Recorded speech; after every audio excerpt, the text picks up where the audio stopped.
Bueno, muy buenas noches. Retomando el tema de preparados farmacéuticos. El tema de preparados farmacéuticos, como hemos venido revisando, considera preparados magistrales, los preparados galénicos, los preparados que vienen a ser naturales o considerados naturales, y los dermocosméticos. Bueno, hay varias preguntas que me han hecho al correo, quisiera comentarlas con ustedes. Y es el hecho de que preguntaban si un preparado tenía fecha de vencimiento. Y como ya se mencionó, los preparados no tienen fecha de vencimiento porque para hacerlo se tendría que hacer pues un estudio de estabilidad.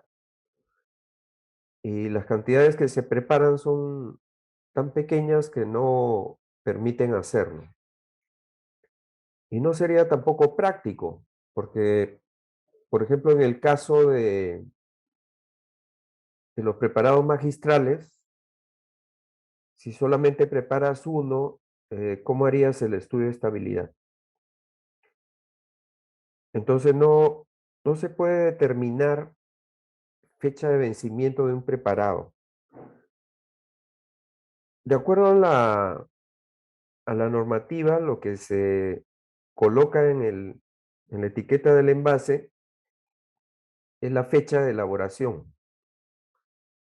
Entonces esa fecha de elaboración nos da una referencia de que el preparado se puede utilizar hasta por 20 días.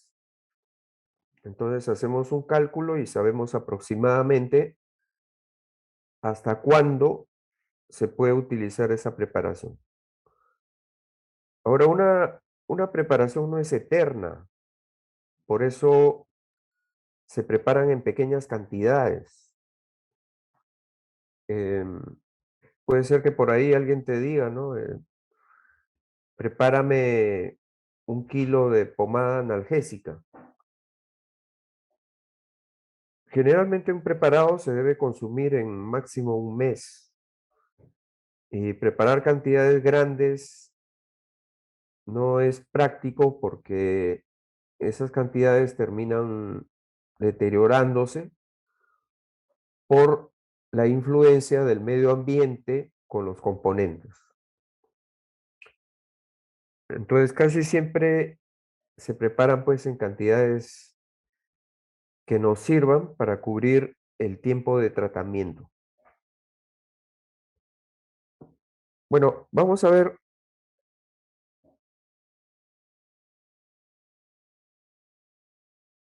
¿ven bien la ponencia? Vamos a ver uno de los videos que quedó pendiente en la reunión pasada. Aquí van a elaborar un polvo efervescente.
Procedimiento. Peso de las materias primas. De ácido potásico, ácido cítrico, bicarbonato de sodio y sacarosa. Resaltando las características de los insumos. Bicarbonato, antioxidante, reduce exceso de acidez. Sacarosa, glúcido, azúcar endulzante. Ácido cítrico, conservante, antioxidante. Tartádico, Es usado como excipiente para preparaciones efervescentes, como en este caso, la preparación del polvo efervescente.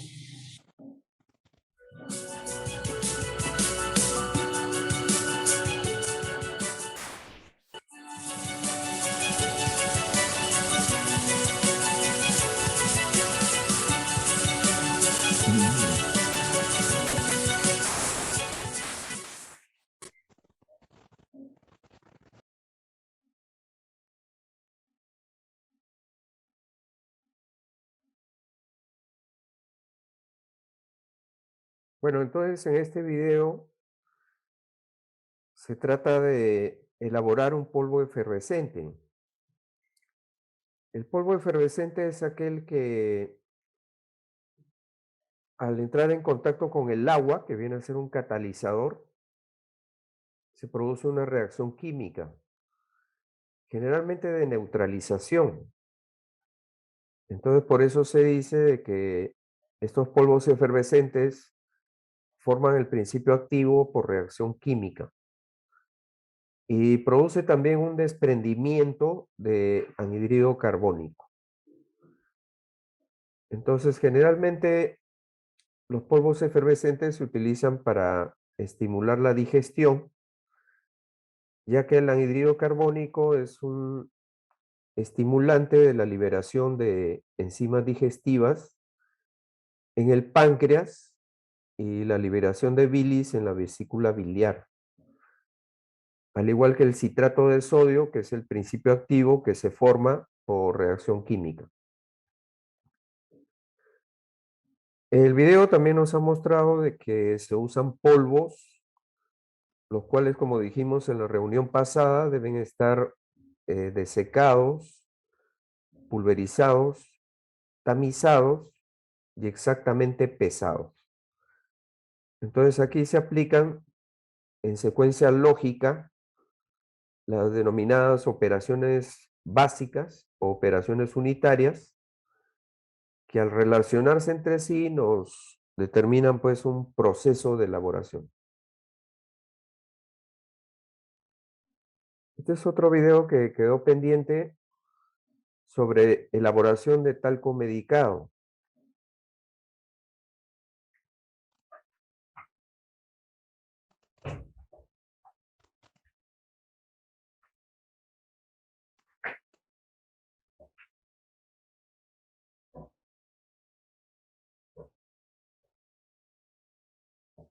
Hola, el día de hoy les mostraré el proceso de la fabricación de un farmacéutico sólido, especialmente para la producción de este talco. Primero hicimos una serie de cálculos para hallar nuestras composiciones. En esta tenemos la cantidad de talco USP usadas, el cual sería el 84,65% de nuestro 100% de talco. El mentol, el cual sería el 2,5%, alcanfor, que sería en la misma proporción, 2,5%, el óxido de zinc, 0,79%, y ácido bórico, 9,55%. Las proporciones de alcohol y de mentol y alcanfor no deben superar el 10% en la mezcla.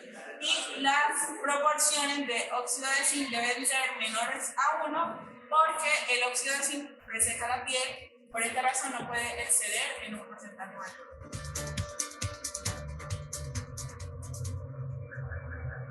Antes de realizar nuestro producto farmacéutico, procedimos a hacerle una serie de pruebas a nuestras materias primas. Estas pruebas fueron basadas en cuánta humedad captaban del ambiente. Realizamos estas pruebas de diferentes ambientes y diferentes temperaturas, las cuales una de estas fue a temperatura ambiente, que va desde 25 a 28 grados Celsius, altas temperaturas de 50 a 60 grados Celsius, y también sometimos nuestras materias primas a una cámara de humedad a ver cómo afectaba.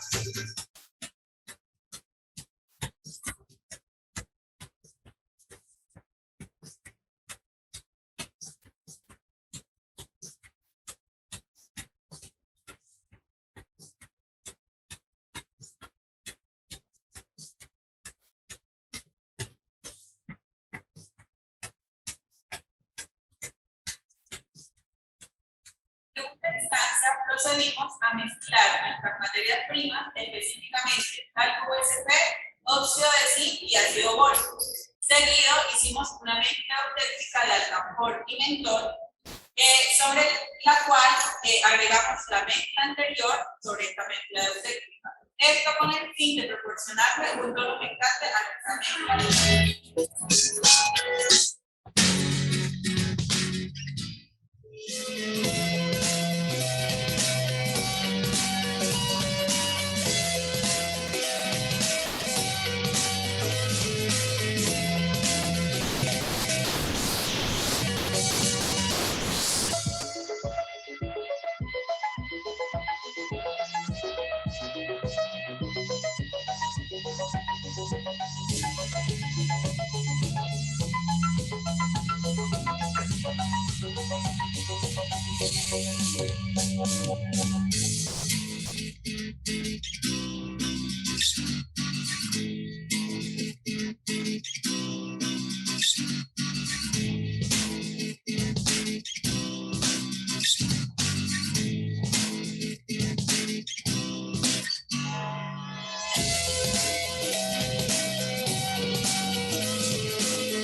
Seguido de realizar la mezcla homogénea de nuestras materias primas, procedimos a tamizar.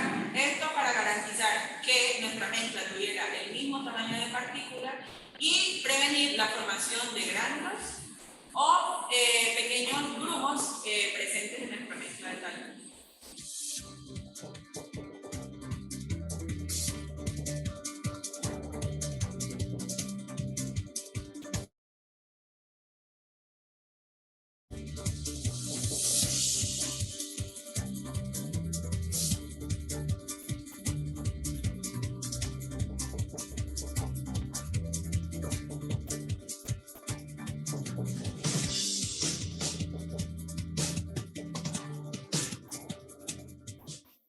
Después de realizar el tamizado a nuestra mezcla, procedimos a empacar en unos envases, las cuales tienen un contenido de 75 gramos por cada envase.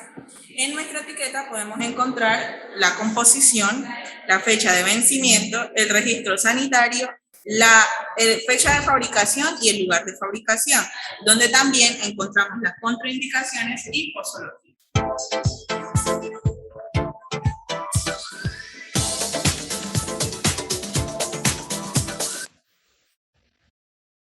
Bueno, ¿qué podemos rescatar en este video? En primer lugar, pues, de que estos alumnos de la Universidad de Cartagena hicieron un estudio de estabilidad que se llama el estudio de estabilidad rápido. Eso se puede hacer en una fase que se denomina la fase de investigación. Y sometieron a su preparado a diferentes condiciones de clima para ver cuál era la respuesta de la preparación. Entonces, una vez que vieron la estabilidad, recién pudieron colocarle una fecha de vencimiento aproximada. Pero esa fecha de vencimiento solo se aplica al lote que ellos fabricaron. No se puede aplicar a todos los lotes. Porque hay un factor que se llama la variabilidad de fabricación. Y en este caso la variabilidad es mayor porque se trata de una fabricación manual. Entonces, no hay intervención de máquinas y por lo tanto el porcentaje de variación puede ser mayor. Y en la segunda fase ya viene la etapa de preparación, donde se mezcla el sólido. Aquí también hay que tener en cuenta una norma no solo de la de las proporciones, sino que hay otra norma que nos dice de que tenemos que usar el recipiente de menor volumen posible, para que de esta manera la mezcla que estamos haciendo no se difunda. Si tú utilizas un envase muy grande para hacer la mezcla, puede ser que se distribuya parte de la mezcla en otro sector y no se le tome en cuenta para hacer el movimiento de mezclado y por lo tanto no se consigue una mezcla totalmente homogénea. Entonces por eso ahí en el video utilizan un mortero del mínimo volumen posible y por eso obtienen pues finalmente una mezcla totalmente homogénea. El requisito que siempre deben cumplir los preparados sólidos, cada uno de los componentes secos, quiere decir una humedad menor al 3%, pulverizados, tamizados y debidamente pesados. Para proceder posteriormente a la mezcla, siguiendo la norma de las mezclas o la norma de las proporciones aproximadas, que nos dice que dos o más componentes se mezclan homogéneamente si están en las mismas proporciones. Entonces, todos esos aspectos se deben tomar en cuenta cuando uno elabora un preparado de tipo sólido, como es el caso de este polvo para los pies. Y bueno, aquí vamos a ver un proceso de encapsulado que se realiza en una encapsuladora manual, la cual pues permite eliminar el porcentaje de variación que siempre va a existir.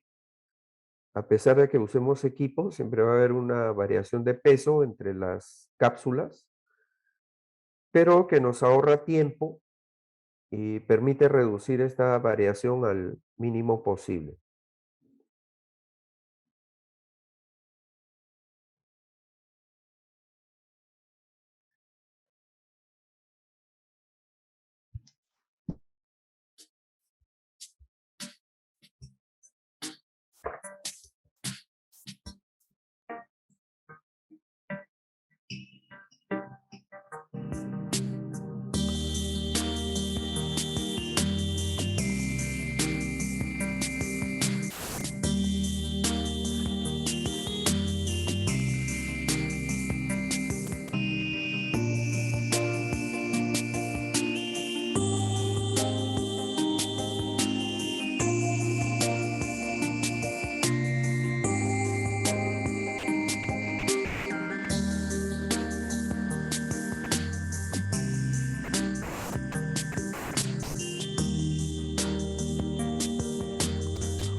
Bueno, aquí entonces el proceso se lleva a cabo usando este equipo que también se considera manual, una encapsuladora manual,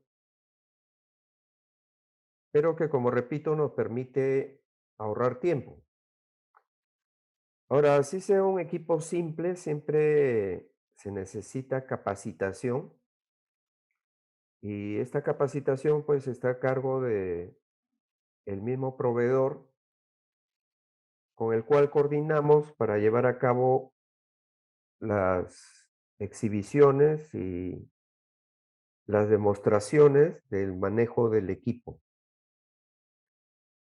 Los equipos, los diferentes equipos que se usan también en farmacotecnia son equipos que tienen garantía,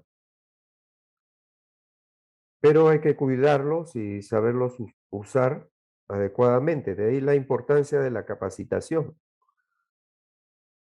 Posteriormente, cuando se termine el proceso, se tiene que proceder a la limpieza del equipo para evitar pues restos de material que estamos encapsulando. Y tener ciertas precauciones, como por ejemplo, trabajar en un ambiente de baja humedad, no hablar durante el proceso y tener las manos totalmente limpias y desinfectadas. Entonces, en este caso, nos ha mostrado pues cómo se ahorra tiempo utilizando este equipo de encapsulado manual. Ahora, algunos polvos, algunos sólidos se secan. La liofilización es un proceso de secado. Habitualmente, cuando queremos secar un producto, lo exponemos a temperatura, lo calentamos y se ventila para llevarse el disolvente, habitualmente agua. En el caso de la liofilización, hacemos completamente al contrario. El producto se congela y una vez congelado se somete al vacío. En estas circunstancias, el agua cristalizada sublima y va a pasar de hielo sólido a vapor sin pasar por líquido. Este proceso se realiza dentro de estas máquinas. El producto lo hemos cargado en forma líquida y por medio de estas placas por las que circula un aceite de silicona se ha congelado y una vez congelado hemos hecho el vacío. En estas circunstancias, el agua cristalizada sublima y se condensa aquí en el condensador. De esta forma, el producto se va secando poco a poco hasta que al final, cuando está ya completamente seco, podemos volver el producto a presión atmosférica y retirarlo de la máquina.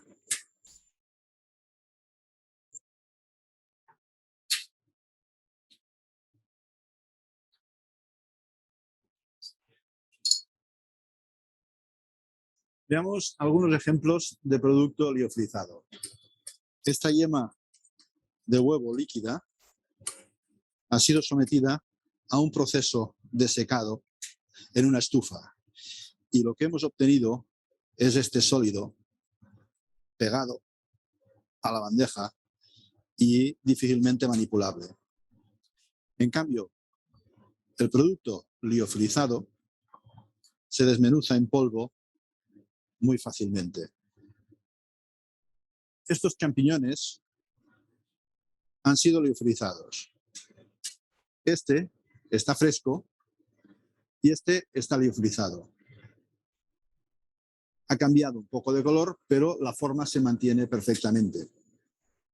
La diferencia está en que este pesa prácticamente 27 gramos y este pesa solo 1,5 gramos. Con el proceso de liofilización hemos retirado toda el agua que está dentro del champiñón y ha quedado solamente la estructura seca de la seta.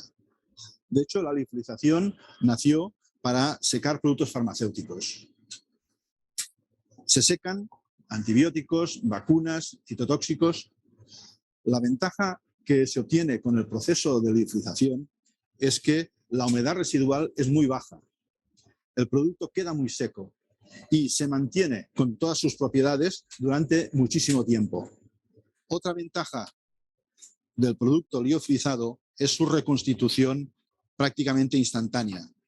Quiere decir que si volvemos a redisolverlo con agua,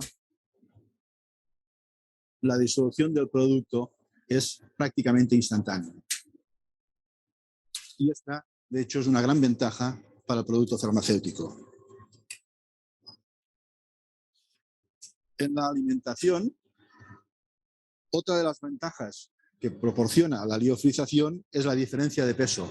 Hemos visto que el champiñón fresco pesaba más de 26 gramos y el seco 1,5, 1,6. En caso de tener que enviar estos productos alimenticios al espacio, el peso es muy importante. O en cualquier evento deportivo, el hecho de poder transportar el producto completamente seco y en cualquier momento reconstituirlo con agua es también una gran ventaja. El proceso, de hecho, es caro porque es un proceso largo y las máquinas en donde debe liofilizarse cualquier producto tienen su precio. Con tal de optimizar el proceso, lo estudiamos en este tipo de aparato, en ese microscopio, en el cual se ve de forma microscópica el proceso de liofilización. Seguimos en esta pantalla todo el proceso y determinamos las temperaturas a las cuales es mejor realizar el proceso por tal de reducir al máximo el ciclo de liofilización. Bueno, aquí tenemos una liofilizadora. Esta es una liofilizadora de investigación. Por tanto, es una liofilizadora pequeña, aunque parezca mucho artefacto, es pequeña, porque los productos liofilizados los pondremos en estas bandejas que tenemos aquí. Y lo que haremos es colocar los alimentos o las elaboraciones que hagamos en gastronomía, las pondremos aquí y requerirán un tiempo para su proceso. ¿Cuál es el proceso de la liofilización que se realiza en esta máquina, en esta liofilizadora? El proceso es, nosotros colocamos los productos congelados. Esto es imprescindible, lo más perfectamente congelados posible. Los ponemos congelados y aquí se realiza un proceso en el que este producto congelado, a baja presión, extraemos el agua de producto congelado por sublimación, es decir, de congelado a gas directamente, sin pasar por el estado líquido. Con frío vacío, que le llamamos, en la liofilización le llamamos frío vacío, lo que estamos consiguiendo es el proceso de la sublimación, esencial para la conservación de estas propiedades nutricionales y organolépticas de cada uno de los productos.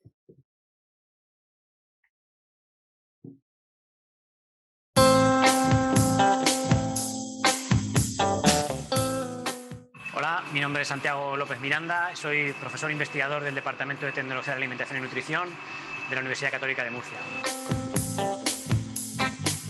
Lo que voy a mostrar en este vídeo es cómo funciona un sistema de deshidratación por sprayado, o también conocido con las palabras en inglés spray dry. Este es un sistema de deshidratación que consiste en deshidratar una muestra líquida, fundamentalmente pues una disolución, y mediante aire caliente eliminarle todo el agua y finalmente quedarnos con un producto en polvo, eliminando toda el agua y dejando solamente lo que son los sólidos solubles. Este equipo es un equipo de laboratorio, pero a escala industrial o a escala más grande sería exactamente igual. Consiste en una campana donde se inyecta una corriente de aire caliente y encima de esta campana tenemos un inyector a modo, digamos, como de aspersor que va pulverizando la muestra en gotas muy finas. Estas gotas tan finas, al encontrarse con el chorro de aire caliente que está aquí dentro, hace que el agua se evapore prácticamente de manera instantánea, quedando solamente lo que es el residuo seco. La corriente de aire, que se está moviendo de forma continua por todo el aparato, a la vez que provoca la deshidratación, lo que hace es conducir el polvo generado hacia este aparato que tenemos aquí, o esta parte, que es el ciclón, que lo que hace es separar la parte en polvo del aire. Y finalmente recogeríamos el producto en polvo en este recipiente de aquí. Si ponemos en marcha el equipo, ahora mismo en el equipo está pasando agua destilada, con lo cual, como el agua destilada no tiene ningún sólido soluble, no genera ningún tipo de polvo. Yo aquí tengo preparada una disolución que contiene azúcares y un colorante. Tenemos los azúcares disueltos. Si nosotros hacemos que esta disolución pase dentro del equipo, tenemos una bomba que va bombeando el líquido y lo va acercando a la parte superior, que es donde está el pulverizador. En cuanto llegue el producto quedará pulverizado dentro de la cámara y el aire caliente hará que se evapore totalmente el agua y haciendo que el polvo que se genere sea arrastrado hasta este ciclón, que lo va a hacer es depositarlo en este recipiente. Y nosotros en este recipiente iremos recogiendo el polvo.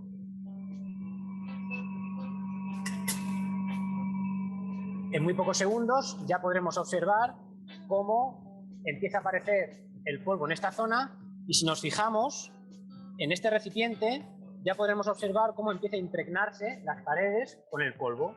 El agua está siendo totalmente eliminada y el polvo finalmente irá siendo recogido en este recipiente de aquí. Este es un aparato que se utiliza muchísimo tanto en la industria alimentaria como también, por ejemplo, en la industria farmacéutica. Todos los productos en polvo generalmente se obtienen mediante esta tecnología. Es una tecnología muy buena pues, para obtener, por ejemplo, pues, la leche en polvo que nosotros podemos encontrar en los supermercados, o la leche infantil se obtiene mediante esta tecnología, y es muy útil porque produce una deshidratación de una manera muy rápida. Aunque la temperatura de trabajo es bastante alta, ahora mismo estamos trabajando en unas temperaturas de aire caliente de en torno a los 150 grados, la deshidratación es muy rápida, por lo tanto, todo lo que son los compuestos que puedan tener cierto valor nutricional o cierto interés, aunque son sometidos a una alta temperatura, es durante tan poco tiempo que prácticamente no se ven alterados. A modo de ejemplo, tenemos aquí un producto ya terminado en polvo que ha procedido de este extracto. Este extracto concretamente ha sido extraído a partir de orujo de vino. Es un proyecto de investigación con el cual estamos trabajando actualmente. Hemos hecho una extracción del orujo de vino y hemos obtenido un producto que podríamos decir que es parecido al vino, y a este extracto le hemos adicionado unos azúcares, lo hemos pasado por este equipo y finalmente lo que hemos obtenido es este producto en polvo. Estos productos en polvo pues tienen muchas aplicaciones, aparte de lo que he comentado ya de productos para alimentación. La posibilidad de poder obtener el extracto seco de este tipo de extractos pues tiene mucha utilidad, por ejemplo, pues para obtener ingredientes que se puedan luego adicionar a diferentes tipos de alimentos, colorantes y todo ese tipo de productos.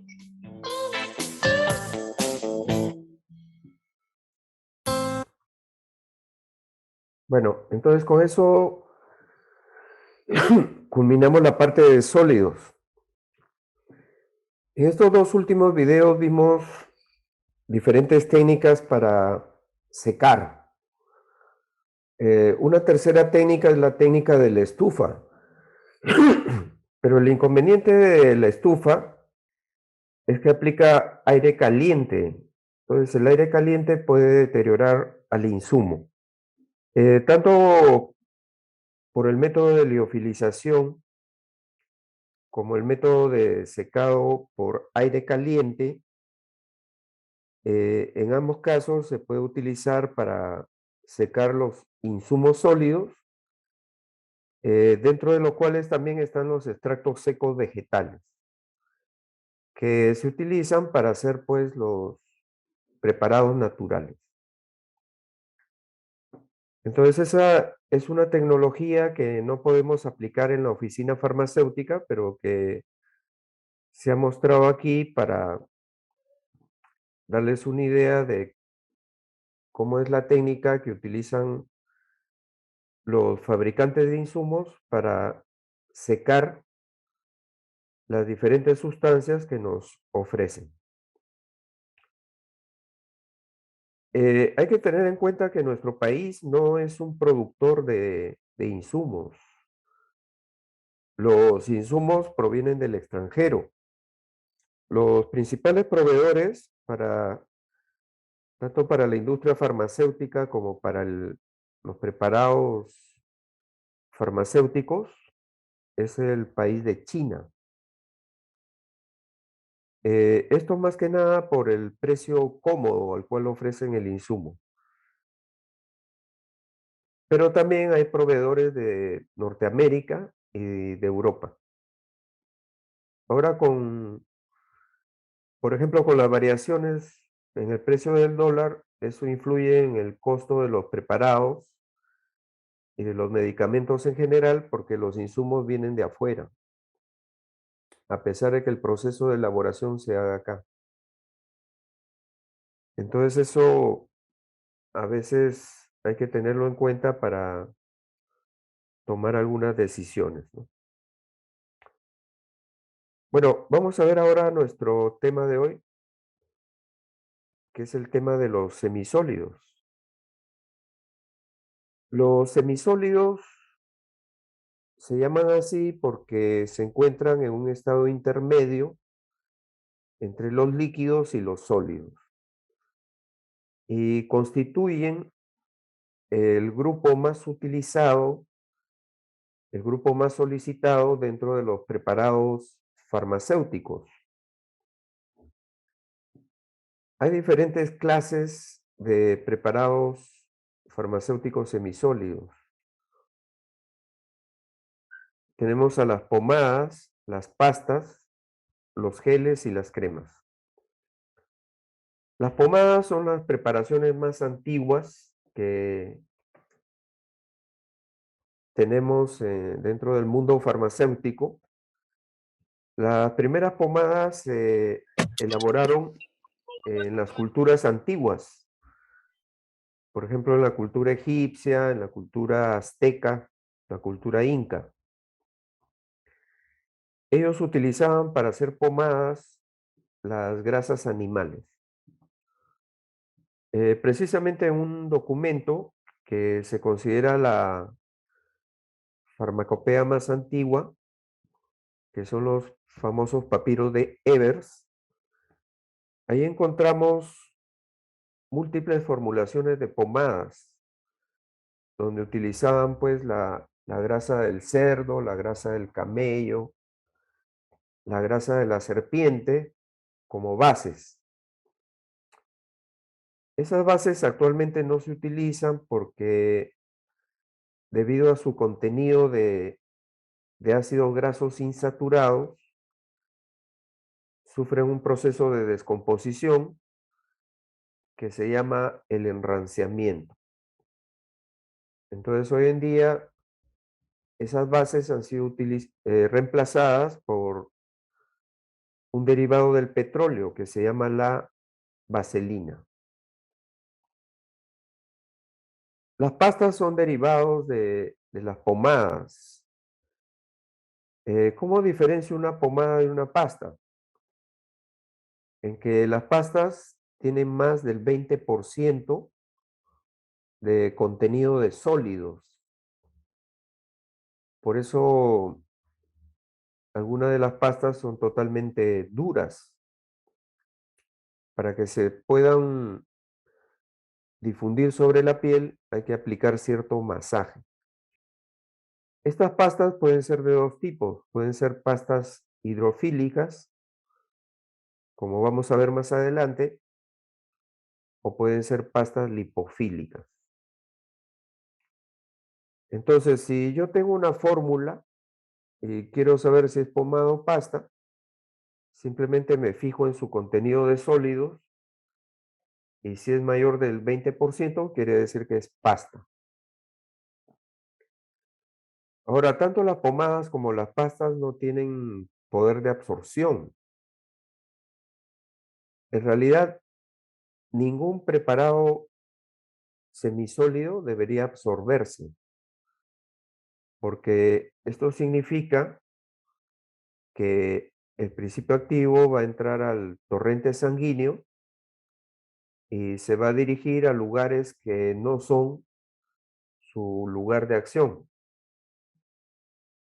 Entonces, por eso, cuando uno desarrolla una fórmula, hay que tener en cuenta el objetivo terapéutico y escoger los excipientes de tal manera que no lleguen pues al torrente sanguíneo.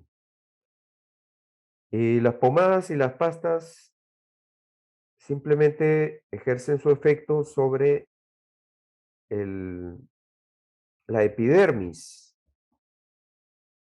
salvo algunos principios activos muy liposolubles que pueden llegar a alcanzar la dermis, como es el caso de, por ejemplo, el salicilato de metilo, que se absorbe bien a través de la epidermis y llega a la dermis, donde produce su efecto analgésico tópico, pero con el riesgo de que pueda pasar a la circulación sanguínea por la presencia de gran cantidad de vasos en la dermis. Otro preparado semisólido es el gel. El gel existía hace mucho tiempo atrás y se le daba el nombre de jalea, pero no era muy utilizado como hoy en día porque tenía dentro de su composición unas sustancias que se llaman agentes de viscosidad, que son las que forman el gel, las cuales tenían la desventaja de contaminarse rápidamente por ataque microbiano. Entonces, en esos tiempos se hacían jaleas con, por ejemplo, mucílagos, con gomas, con algunas resinas, pero estas se descomponían a las pocas horas por invasión de hongos ambientales que utilizaban esas sustancias como fuente de energía. Entonces, por esa razón no era muy utilizado. Pero con el avance de la química, sobre todo, se logró pues sustancias semisintéticas y sintéticas que son hoy en día los agentes de viscosidad más utilizados para el caso de los geles. Básicamente los geles son hidrofílicos, es decir, que tienen afinidad por el agua. Y esto es así porque casi el 90% de su composición es agua. Entonces, generalmente en los geles van a ir principios activos hidrofílicos y tampoco tiene gran poder de absorción. Básicamente los geles producen efecto en la superficie de la piel, o sea, en la epidermis. Entonces, las pomadas, las pastas tienen naturaleza lipofílica. En cambio, los geles tienen naturaleza hidrofílica. En cambio, las cremas tienen una naturaleza que es ambifílica. ¿Por qué? Porque tienen una parte hidrofílica o fase acuosa y una parte lipofílica o fase oleosa. Y cuando se mezclan ambos, gracias al efecto de un tensioactivo, se produce pues una emulsión que siempre va a ser de color blanco. Entonces, la ventaja que tienen las cremas respecto a las otras preparaciones es que en ellas es posible incorporar principios activos tanto hidrofílicos como lipofílicos, sin ningún problema. Y otra ventaja es que su poder de absorción es mayor. Entonces, generalmente llegan a la dermis. Por ejemplo, en la dermis hay estructuras como, por ejemplo, las glándulas sudoríparas, Entonces se pueden elaborar cremas para evitar el exceso de sudoración. O ahí también se encuentran los melanocitos, entonces se pueden elaborar cremas despigmentantes porque actúan sobre esas zonas de la dermis. Y esto nos hace pensar de que hay que tener cuidado con las cremas, sobre todo cuando se recomiendan a mujeres embarazadas, porque la cantidad de principio activo puede llegar al torrente sanguíneo y hacerle daño al feto. Por eso hay que tener mucho cuidado con recomendar uso de cremas a mujeres embarazadas. Bueno, entonces vamos a desarrollar cada una de estas formas farmacéuticas, viendo sus aplicaciones, sus ventajas, sus desventajas y su elaboración.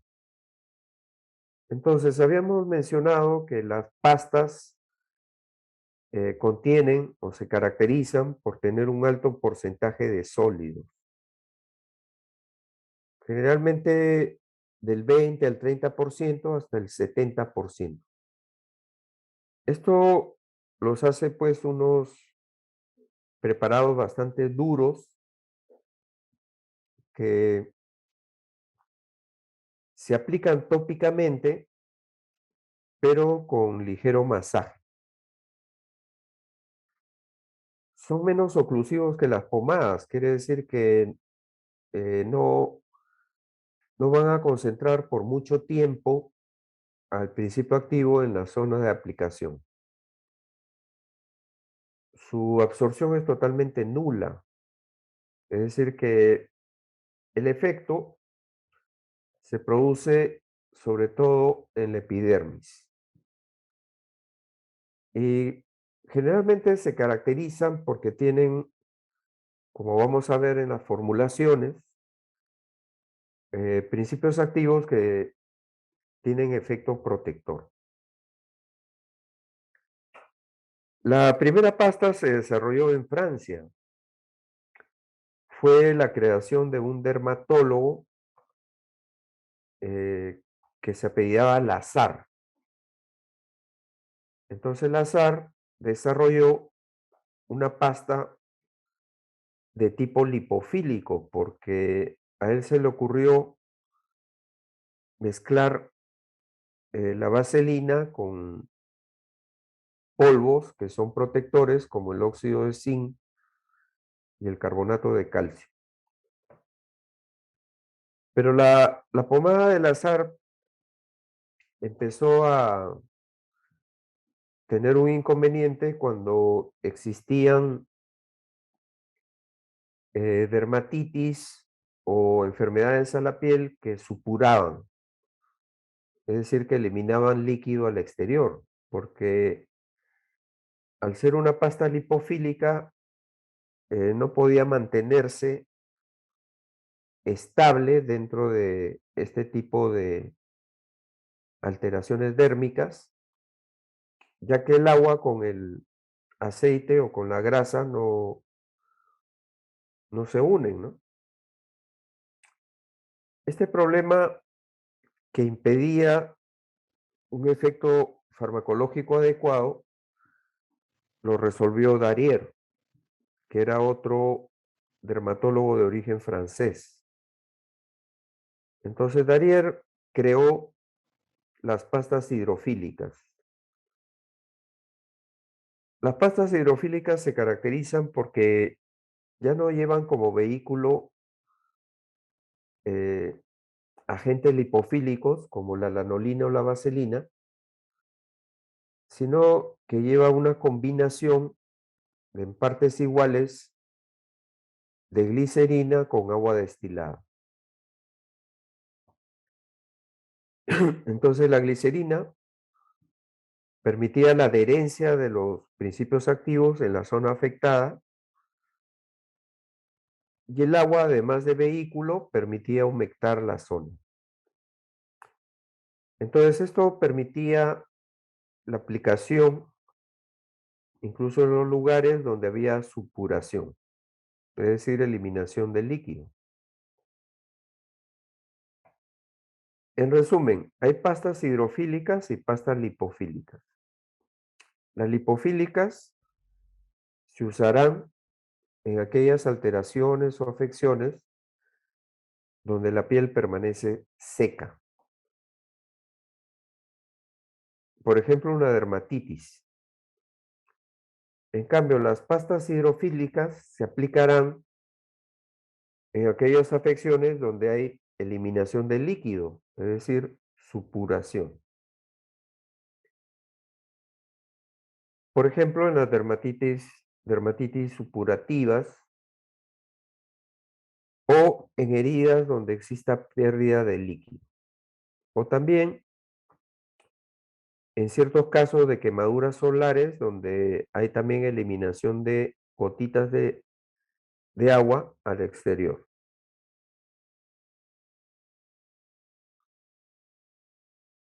¿Qué principios activos podemos incorporar en las pastas? En lo que vienen a ser pastas hidrofílicas, por afinidad, van a ir todos aquellos principios que son hidrofílicos.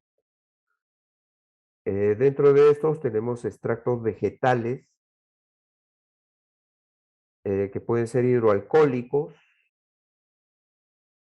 acuosos o extractos secos que sean solubles en agua.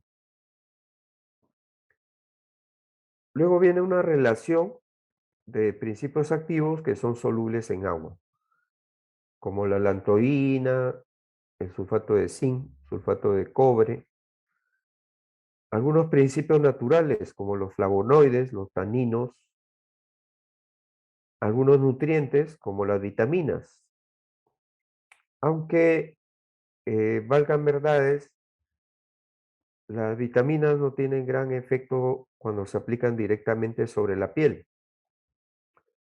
ya que su gran tamaño evita pues de que sean absorbidas, su gran tamaño molecular. Básicamente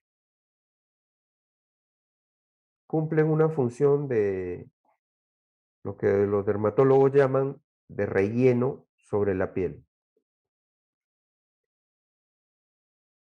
En cambio, las pastas lipofílicas podemos también por afinidad incorporar principios activos que tienen esta naturaleza lipofílica, como por ejemplo los corticoides, las resinas, eh, sustancias que provienen de la naturaleza, como los bálsamos, esencias como el mentol, el alcanfor, aceites fijos, por ejemplo el aceite de oliva, y algunos oleatos. Los oleatos vienen a ser las mezclas que se producen por maceración en vaselina líquida o en algún aceite de partes del vegetal que contienen esencias. Por ejemplo, si quieres un oleato de rosas, colocas pétalos de rosas al 30% en contacto con un aceite o con la vaselina líquida y lo dejas macerando por 30 o 40 días, agitando diariamente. Entonces, al transcurrir el tiempo, vas a colar y vas a obtener un líquido viscoso que es el oleato. El oleato se puede usar directamente o, como en este caso, se puede utilizar para elaborar pastas. Pero la característica principal es que la pasta tiene principios activos sólidos insolubles. Por eso se dice que la pasta tiene básicamente efecto protector. Ahí tenemos, por ejemplo, al óxido de zinc, al dióxido de titanio, al carbonato de calcio, al almidón y a la calamina. El óxido de zinc y el dióxido de titanio no solo actúan como protectores, sino también pueden actuar como pantallas solares. Por eso se les utiliza para hacer bloqueadores solares para niños.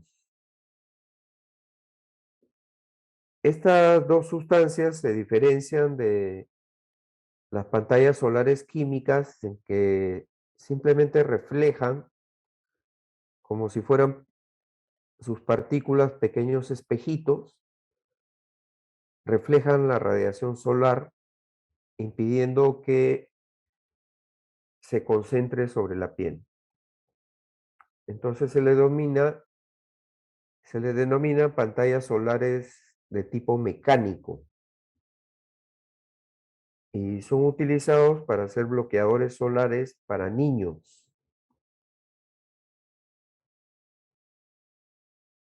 En cambio, los de pantalla química, como por ejemplo el Parsol, este Parsol atrapa los rayos ultravioleta del sol, pero se convierte en otra sustancia. Y esa sustancia a veces puede causar daño a la piel, que el adulto puede tolerar, pero el niño no. Por eso se dice que los mejores bloqueadores para niños son aquellos que tienen pantallas de tipo mecánico, es decir, que contienen óxido de zinc y dióxido de titanio. Pero también pueden llevar las pastas sustancias desecantes como el almidón y absorbentes como la calamina. Vamos a ver entonces algunas formulaciones. ¿Cuál es el requisito básico para elaborar en forma homogénea una pasta? Sea una pasta al agua o una pasta eh, lipofílica. Aquí también se aplica que los sólidos deben estar secos, pulverizados y tamizados. La preparación de una pasta hidrofílica es simple. Por ejemplo, en la parte izquierda tenemos una fórmula de pasta al agua que en realidad es un derivado de la pasta de Ariel. Tenemos los sólidos, que son el talco y el óxido de zinc. Si ustedes suman la cantidad de sólidos, van a ver que están en una concentración del 50%. Entonces, sin dudarlo, ustedes pueden decir que se trata de una forma farmacéutica llamada pasta y que no va a tener mucha absorción. Su elaboración es muy simple. Se colocan los sólidos en un recipiente, se mezclan bien y en otro recipiente se mezclan los líquidos. Como la glicerina es hidrofílica, se va a mezclar bien con el agua. Es decir, vamos a obtener una mezcla miscible. Y luego vamos agregando poco a poco la mezcla líquida sobre la mezcla sólida, agitando. Esta preparación se hace en un mortero y obtenemos la mezcla homogénea que está representada en la fotografía superior, que se usa como protector de la piel en quemaduras de primer grado, en dermatitis alérgica y también en escaras de primer grado. Entonces, esta preparación aísla a la afección o alteración que tiene la piel, la isla del medio externo, de tal manera que evita su contaminación microbiana y favorece su curación o cicatrización. En el lado derecho tenemos una pasta llamada antipururítica, porque sirve para tratar el prurito, que viene a ser el escozor o la picazón que uno siente por diversos factores. En este caso, la fórmula está compuesta por talco oficinal, que es el talco que tiene las características de calidad de la farmacopea, el óxido de zinc, la calamina y como líquidos la glicerina líquida y el agua destilada. Entonces el talco es secante, el óxido de zinc protector y la calamina absorbente, es decir, va a retener todas aquellas sustancias que podrían agredir a la piel. La glicerina líquida es el vehículo que a la vez es adhesivo, es decir, mantiene a la preparación adherida a la piel. Entonces, la técnica de elaboración es general y lo único que debes hacer es colocar los sólidos en un recipiente siguiendo las normas de las proporciones iguales, lo vas a mezclar homogéneamente y añades sobre esta mezcla de sólido los líquidos, glicerina y agua que han sido mezclados previamente en otro recipiente. Entonces esa siempre va a ser la mecánica de preparación de las pastas hidrofílicas.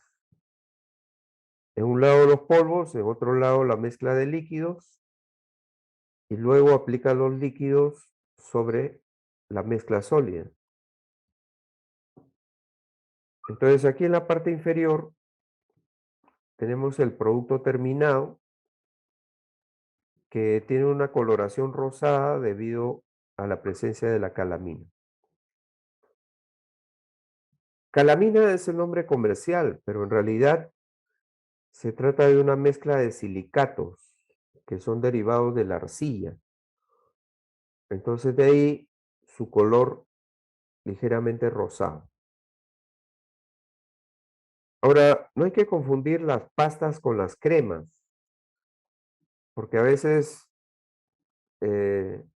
hasta los mismos profesionales farmacéuticos decimos la crema Darier. Y esto porque nos basamos en el color blanco de la pasta, que es característico de las emulsiones también. Pero hay que saber diferenciar. La pasta es un preparado que tiene alto contenido de sólido. No se absorbe. En cambio, la crema es ambifílica, tiene una fase oleosa, una fase acuosa y un tensioactivo. Y se absorbe pudiendo llegar hasta la dermis. Entonces, hay que llamar las cosas por su nombre siempre y cada forma farmacéutica tiene su característica y por eso se le denomina de una u otra manera. Bueno, vamos a ver una explicación sobre las pastas al agua. Soy el doctor Enrique Alía y en esta conferencia vamos a hablar de algunos aspectos galénicos y dermatológicos de la pasta al agua. Este preparado es muy usado tanto en dermatología, en el caso de las dermatosis agudas, como en dermocosmética como pasta protectora. Vamos a ver primero qué es la pasta al agua. La pasta al agua es un semisólido no graso que contiene óxido de zinc y talco como activos y como excipientes contiene glicerina y agua. En este caso, el agua cierra la formulación en cantidad suficiente para 100. ¿Qué función tiene la glicerina? La glicerina permite una óptima dispersión de los activos insolubles, el óxido de zinc y el talco, en el agua, formándose así una pasta acuosa homogénea. La fórmula de la pasta al agua es la siguiente: óxido de zinc 25%, talco 25%, glicerina 25% y agua purificada 25%. ¿Cómo se elabora la pasta al agua?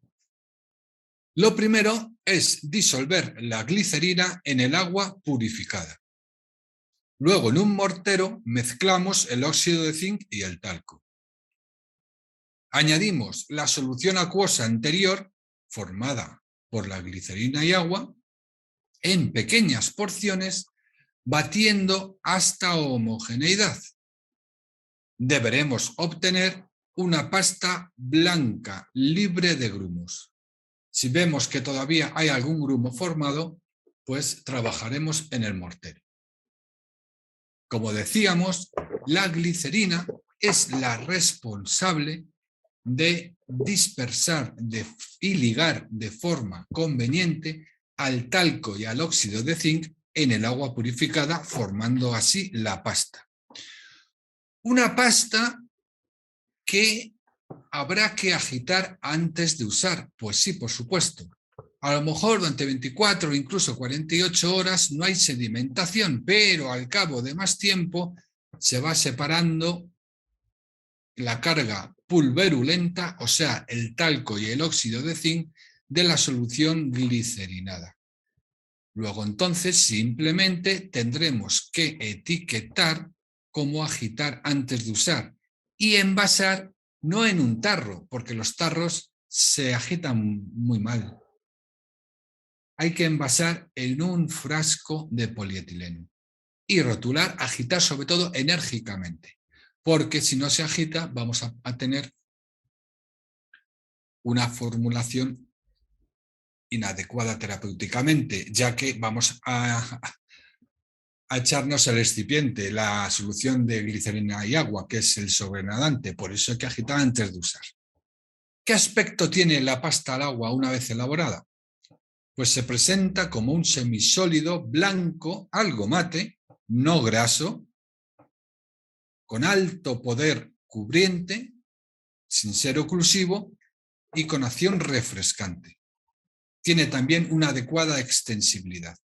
Tras la aplicación de esta pasta, la piel queda como blanquecina, debido a la película protectora que forman los polvos, o sea, el óxido de zinc y el talco. Acciones que tiene la pasta al agua. Tiene una acción descongestiva, debido a su poder refrescante inmediato. Nada más aplicarse la pasta al agua, ya notamos cierta descongestión debido a su poder refrescante. Ese agua de esa pasta al agua se evapora y nos da esa acción descongestiva. También tiene acción secante esta pasta al agua por su contenido en dos sustancias pulverulentas que absorben, como son el talco y el óxido de zinc. Tercera acción de la pasta al agua, acción astringente dada por el óxido de zinc. Acción antiséptica dada por el óxido de zinc.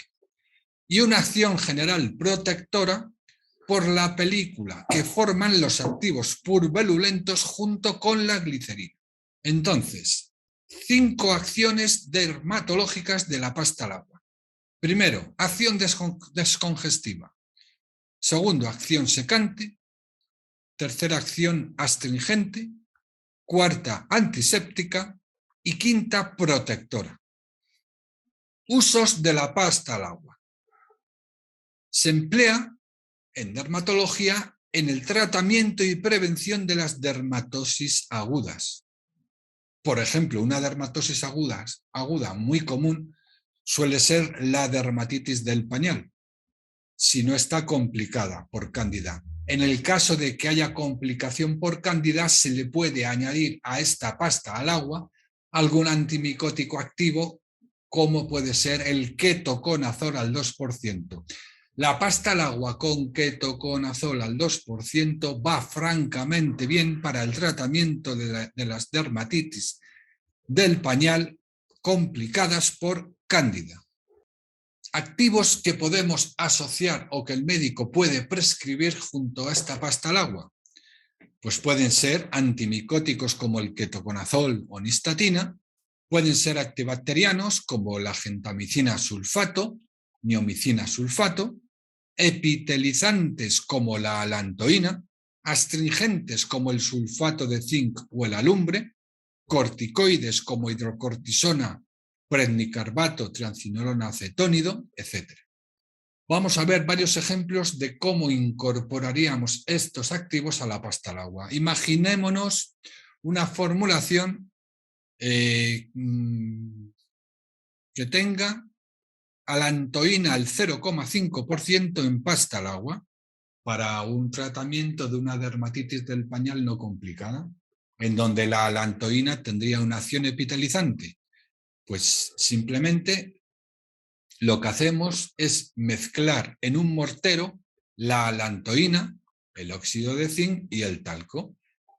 Luego añadimos la solución formada entre la glicerina y el agua purificada en pequeñas porciones, batiendo hasta homogeneidad. Otro ejemplo podría ser una pasta al agua que puede tener un corticoide, por ejemplo, triancinolona acetónido al 0,1% para las dermatosis agudas. Pues lo mismo, en un mortero vamos a mezclar la triancinolona acetónido, el talco y el óxido de zinc. Y luego añadimos la solución glicerinada en pequeñas porciones, batiendo hasta homogeneidad. Luego hay otros activos que se pueden disolver en el agua de la pasta al agua, como puede ser sulfato de zinc, alumbre o incluso gentamicina sulfato. Un ejemplo de formulación de un activo hidrosoluble en la pasta al agua sería una pasta al agua con gentamicina sulfato al 0,1%. ¿Cómo se elabora? Pues la gentamicina sulfato se disuelve en el agua purificada de la pasta al agua. Se añade la glicerina y agitamos hasta la completa disolución. Añadimos esta solución sobre el mortero que contiene a la mezcla formada entre el óxido de zinc y el talco. Lo añadimos en pequeñas porciones, batiendo hasta homogeneidad. Así tendríamos una pasta al agua con gentamicina sulfato al 0,1%. Como ven, pueden surgir múltiples formulaciones. Todo depende de la demanda que tenga el médico prescriptor. Luego, a nivel dermocosmético, pues se pueden hacer formulaciones de pasta al agua para pequeñas irritaciones de la piel, para picor, prurito inespecífico. Por ejemplo, una pasta al agua con mentol al 0,5% podría ser una fórmula bastante adecuada para un picor inespecífico, para un picor de una picadura de mosquito. Si a ese 0,5 de mentol le añadimos un 0,5 de alcanfor, iría mejor. Para pequeñas irritaciones, a esa pasta al agua se le podría añadir un agua de amamelis al 10, 15, 20%. En lugar del agua, de la pasta al agua, la podríamos sustituir incluso por el agua de amamelis y haríamos una pasta al agua de amamelis para el tratamiento de pequeñas irritaciones. Esto dentro del campo de la dermocosmética, no de la dermatología. En la dermatología ya irían activos de prescripción médica. Bueno, pues esto ha sido todo por hoy. Muchas gracias por su atención y hasta la próxima conferencia. Bueno, entonces como hemos podido apreciar en el video, hay también diversas opciones de principios activos que se pueden incorporar a una pasta al agua o llamada también pasta de Ariel.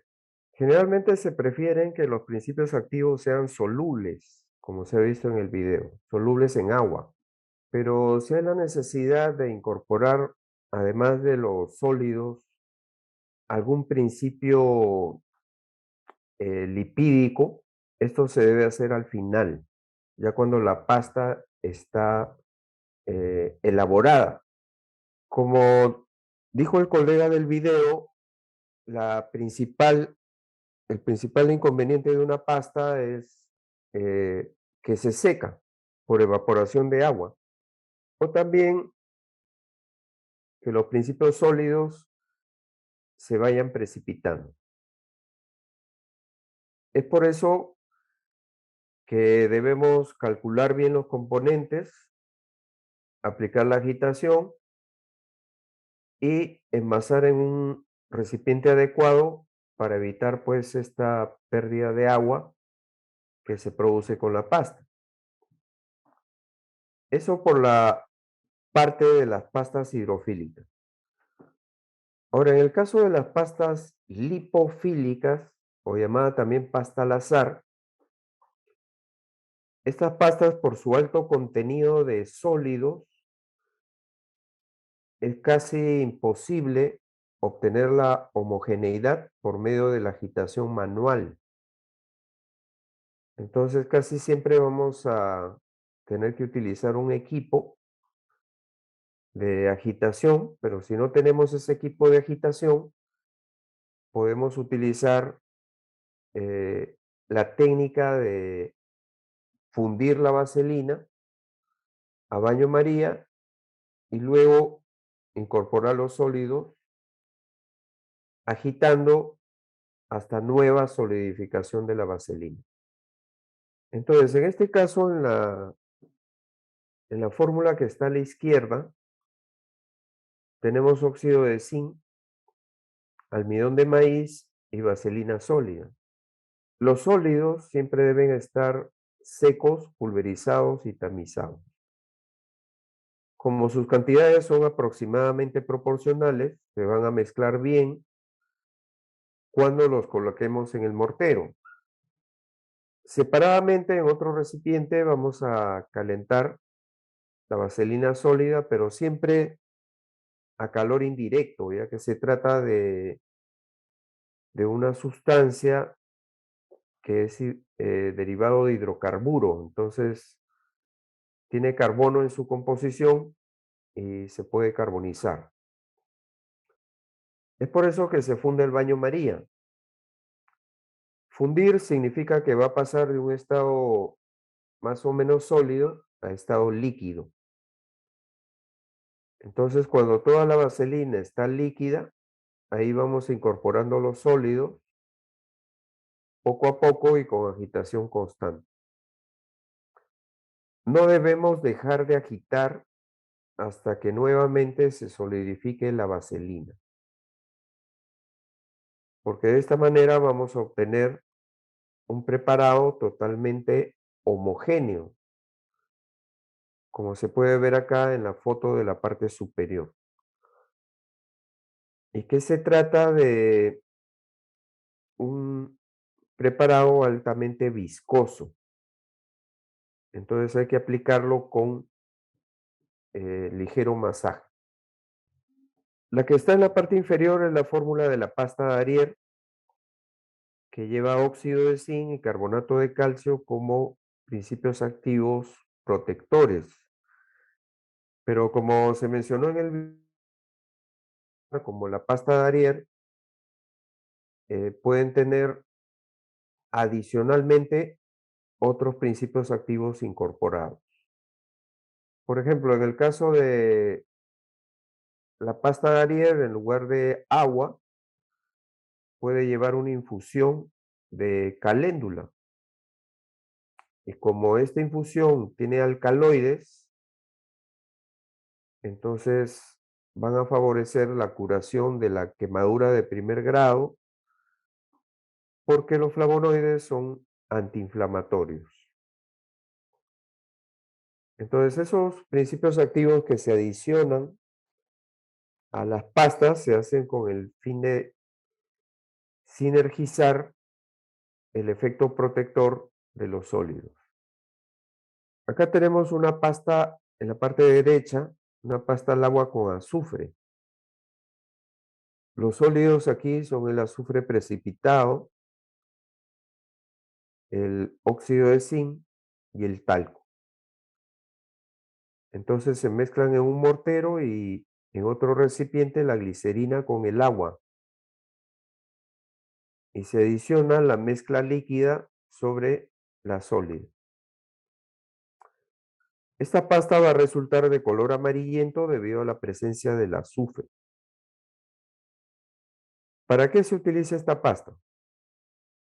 Esta pasta se utiliza para el tratamiento de la acarosis y también para el tratamiento de las escaras de grado 1. Entonces es protectora y permite pues aislar a la piel que ha sido agredida hasta que se produzca el mecanismo fisiológico de la regeneración. En el caso de la carosis, llamada comúnmente sarna, es una enfermedad que se produce precisamente por la existencia o la invasión de un ácaro, que es considerado un parásito, que invade la epidermis. Y este parásito se alimenta de queratina, que es una proteína que protege pues la epidermis. Pero para poder incorporar a la queratina dentro de su metabolismo, tiene que previamente disolverla. Y para disolverla utiliza unos ácidos que prácticamente disuelven a la queratina y que nosotros sentimos como prurito o escozor. Este prurito es incontenible, ¿no? Y es característico en la carosis, pero se produce con mayor intensidad durante la noche, porque es durante la noche que estos parásitos se movilizan y incluso se aparean y depositan sus huevos en diversas zonas de la piel. Entonces, una forma de eliminarlos es usando un principio activo acaricida, como es el caso del azufre. Se aplica durante las noches, que es el momento en que el ácaro sale al exterior y podríamos decir que se desplaza por debajo del epidermis y es en ese momento pues el mejor para aplicar el preparado acaricida.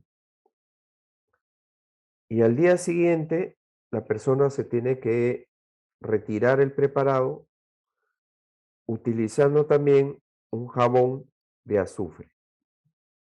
Aquí tenemos, como explicó el video, una pasta enriquecida con extracto fluido de caléndula. Entonces se trata de una pasta hidrofílica a la cual hemos añadido este extracto fluido como sinergizante del efecto que debe producir el preparado. Cuando añadimos un principio activo, tenemos que restar alguno de los componentes de la pasta. En este caso se ha restado la cantidad de agua destilada porque se trata de un extracto fluido hidroalcohólico. Pero si ustedes se dan cuenta, sumando el extracto más el agua da 25 gramos, que es la cantidad del componente acuoso que lleva esta pasta. Entonces la preparación es la misma, es la técnica general que se nos indica en la farmacopea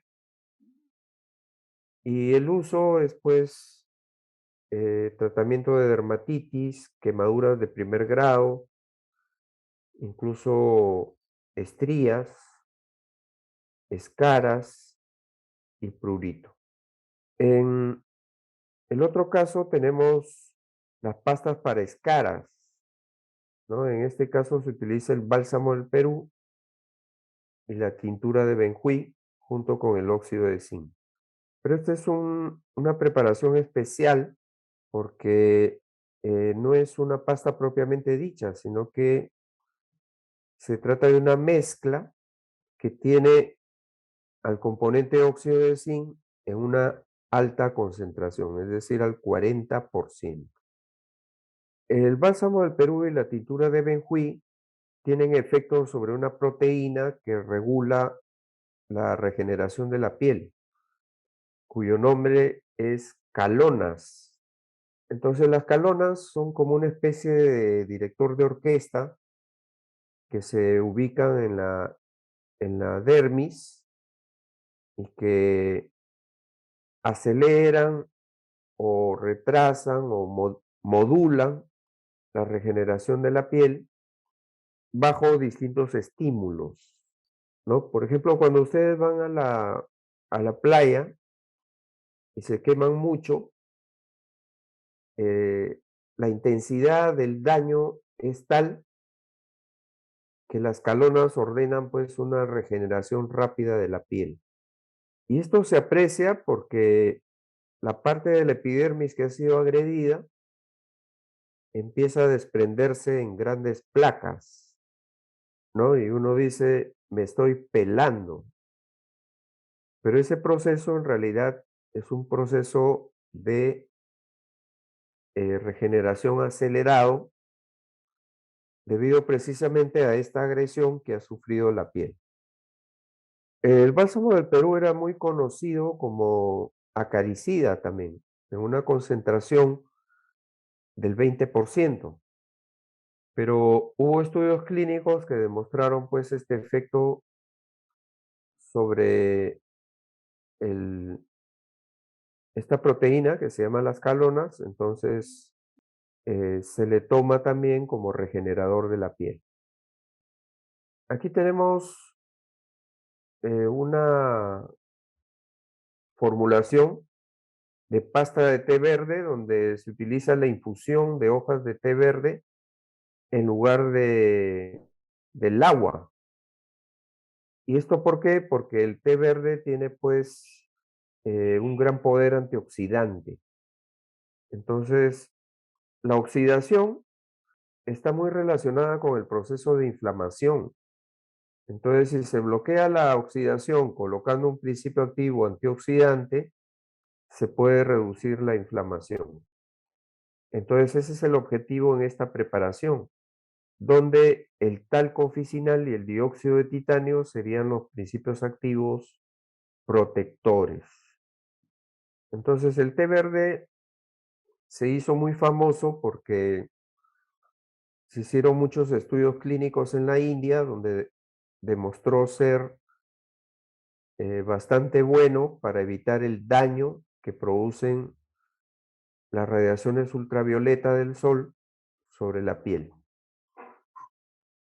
Entonces, por eso hoy en día han surgido bloqueadores solares que llevan extractos de té verde.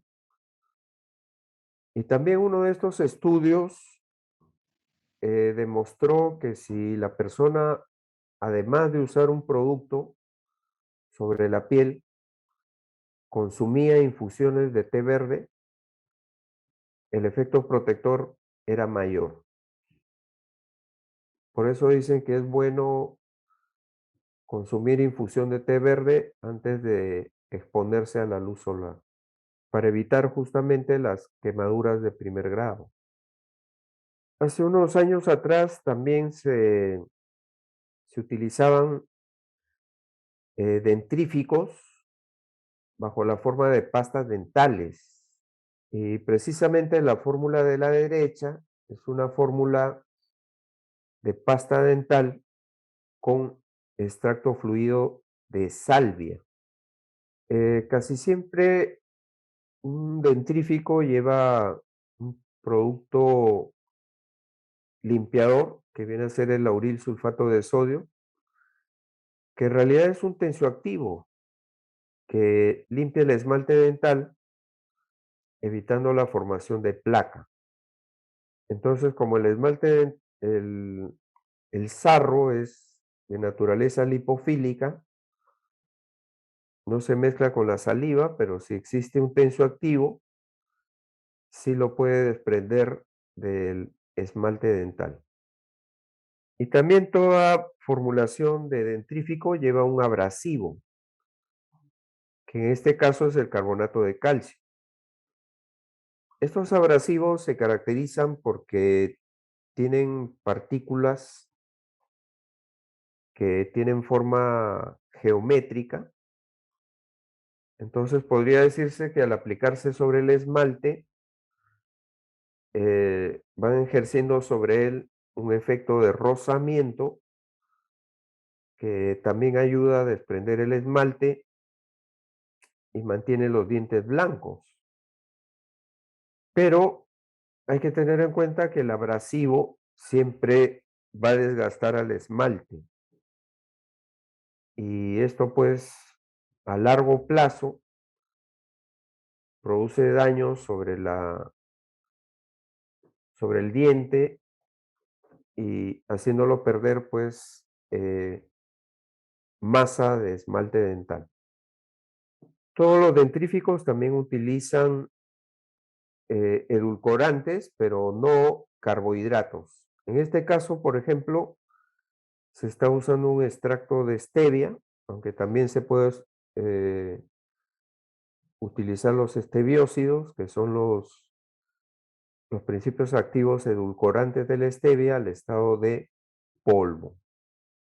Eso se mezcla con el agua para obtener pues la pasta que se aplica sobre el cepillo para proceder a la higiene dental.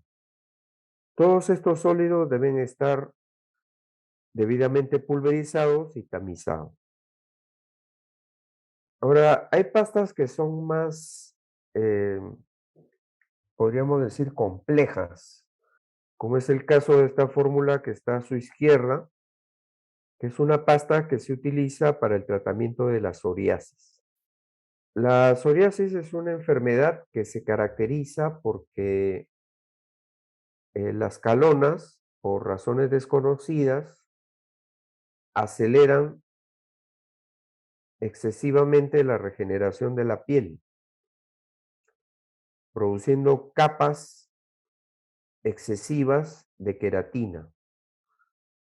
Entonces esto causa una serie de complicaciones, como por ejemplo el prurito, la aparición de heridas, la invasión de hongos y en general un cuadro que se conoce con el nombre de psoriasis. La causa de esta enfermedad no se conoce, por eso la psoriasis es una enfermedad eh, que no se cura hasta el momento, pero se pueden tratar sus síntomas. Y para eso, además de los sólidos protectores de esta fórmula, que son el óxido de zinc y el almidón de maíz, se utiliza una resina que proviene del pino, que se llama brea vegetal o alquitrán de pino. ¿Cómo preparamos esta formulación? Bueno, los sólidos secados, pulverizados y tamizados se mezclan en un mortero que debe estar totalmente limpio y seco. En el caso de los vehículos, la lanolina y la vaselina se funden siempre a baño María y en ellos es donde se incorpora la brea, ya que la brea es una sustancia lipofílica. Entonces no va a haber ningún problema con esa fase. Y luego se va agitando esta mezcla sobre la mezcla de polvos poco a poco y con agitación, hasta que se obtiene una pasta totalmente homogénea. En la parte derecha tenemos una pasta, pero de naturaleza hidrofílica. Y aquí el agua ha sido reemplazada por la infusión de manzanilla. Conocemos que la manzanilla en sus flores tiene diferentes componentes, como por ejemplo las esencias, pero también tiene un heterócido que se llama el alfa-bisabolol, el cual tiene propiedades antiinflamatorias sobre la piel. Entonces, en este caso, esta formulación se usa en el tratamiento de la dermatitis y de los eczemas. Se usa como protectora y antiinflamatoria. Entonces, hay diversas formulaciones con las pastas, pero hay que recordar que la preparación final debe ser totalmente homogénea. Ahora vamos a revisar cuáles son los principales problemas en la elaboración de pastas. El primero de ellos es la formación de grumos. Esto se produce generalmente porque no pulverizamos ni tamizamos. Entonces la solución es simplemente pulverizar y tamizar los sólidos. Ahora a veces preguntan, ¿no? ¿Y qué pasa con el sólido que no pasa el tamiz? Bueno, en ese caso hay que retroalimentar. Retroalimentar significa repetir la operación unitaria anterior. ¿Y cuál es la operación unitaria anterior? La pulverización. Entonces volvemos nuevamente a pulverizar hasta que todo el polvo pase el tamiz. Otra forma de solucionar los grumos es la agitación. Hay que agitar continuamente hasta que la preparación esté terminada. El proceso de agitación evita un fenómeno que se produce cuando se unen partículas de sólido que se llama la aglomeración. La evaporación de agua se produce en las pastas hidrofílicas. Esto produce pues de que la pasta hidrofílica se seque totalmente y aparezca como una costra que ya no se puede utilizar. Entonces para evitar esto, hay que usar envases con cierre hermético y pesar exactamente y mezclar de la mejor manera con la glicerina, que es la sustancia que precisamente se mezcla con el agua para evitar su evaporación. Entonces, la separación de fases también es otro problema porque la gran cantidad de sólidos se va al fondo del recipiente por efecto de la gravedad. Entonces, ¿cómo se soluciona eso?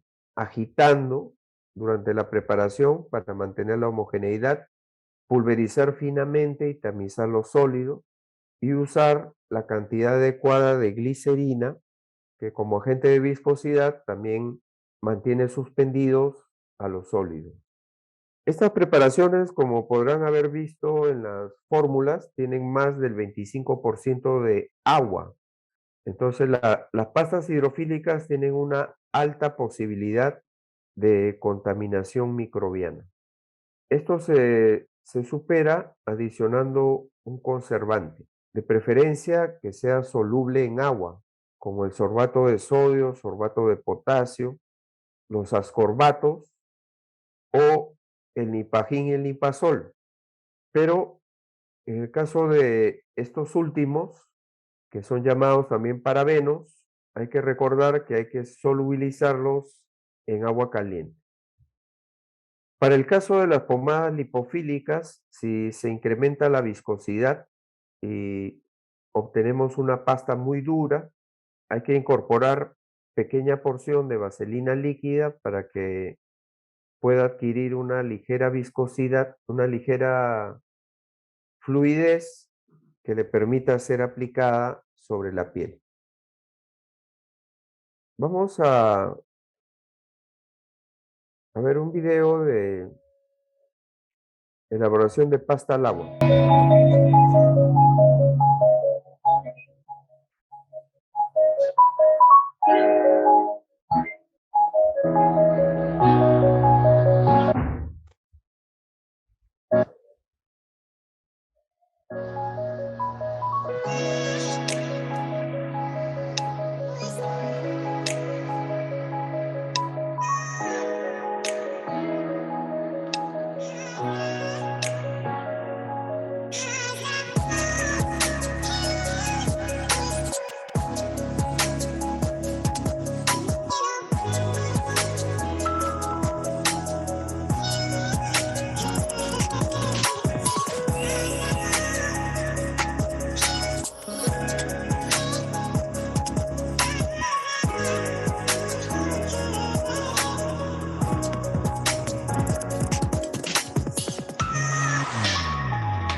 Bueno, entonces, en lo que respecta al tema de pastas, hemos presentado a ustedes las características, las técnicas de elaboración, los inconvenientes. Entonces, eh, tener en cuenta pues de que los principios activos eh, tienen que tener una naturaleza de acuerdo al tipo de pasta en el cual se van a incorporar. Dice una pasta hidrofílica tienen que ser principios activos solubles en agua, que pueden llevar principios lipofílicos también, pero en pequeña cantidad, no más del 3%. Y estos principios lipofílicos se añaden cuando la pasta hidrofílica está elaborada. Y en el caso de pastas lipofílicas, se preparan siempre por fusión, fundiendo la vaselina en baño María, incorporando en ella los principios activos, agitando hasta que se vuelva a solidificar. Bueno, no sé si tienen alguna pregunta sobre el tema del día de hoy, bien a través de su micrófono o a través del chat, o si es un comentario o un aporte. ¿Alguna pregunta? Recuerden que pueden activar sus micrófonos en caso tengan alguna duda o también pueden escribirlo mediante el chat. Sí, también si tienen alguna pregunta, se les ocurre alguna pregunta o tienen alguna duda a lo largo de la semana, pueden escribirme también para conversar. ¿Cuál sería el ambiente adecuado para realizar estos preparados? Bueno, en nuestra primera reunión vimos las especificaciones del ambiente, las cuales están contempladas en la norma específica para el caso del Perú, que vendría a ser el manual de preparados farmacéuticos que pueden encontrar en la página de Digemit, o si gustan me pueden escribir para yo hacerles llegar esta normativa que es de uso obligatorio.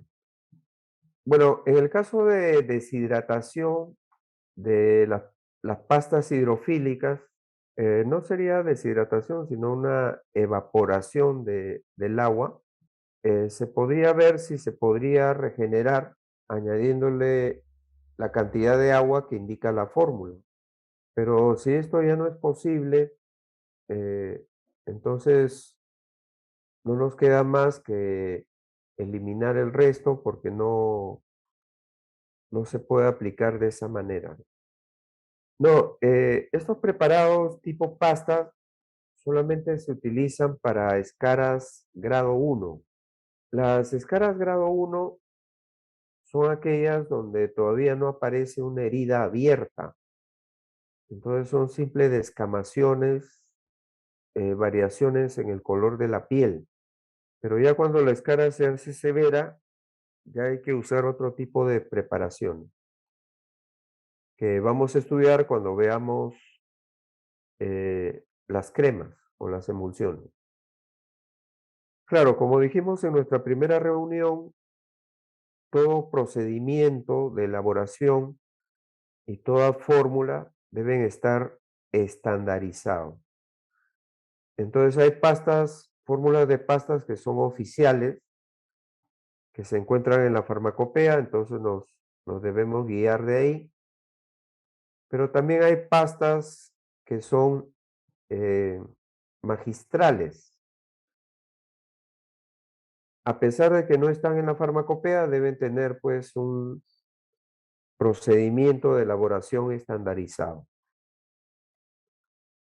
Esto impide pues que haya variación al momento de elaborar las pastas, ¿no? Por ejemplo, un colega puede decir, yo tengo mi método de elaboración y el otro puede tener otro método y a veces el resultado es diferente, lo que no debería ser. Entonces, para evitar la aparición de diferencias es que hay que estandarizar. Bueno, muchas gracias a ustedes por su intención de capacitarse. En realidad, todos los farmacéuticos nos estamos capacitando diariamente porque así lo exige nuestra labor y nuestro deber hacia el paciente. Y recordarles, pues, de que no estamos solos en esta tarea, ¿no? Por eso estos cursos sirven para conocernos, mantenernos comunicados, intercambiar ideas e ir avanzando. Claro, me escriben a mi correo y yo les envío este manual de la Digemit, que es pues el manual que nos rige para todo lo que es preparados no estériles o preparados farmacéuticos. Ahí les dejé mi correo. Igualmente, ¿no? Repetir que si tienen alguna consulta durante la semana, háganlo con toda confianza, ¿no? No, al contrario, muy brillante sus preguntas y su presencia aquí. Muchas gracias también por la paciencia.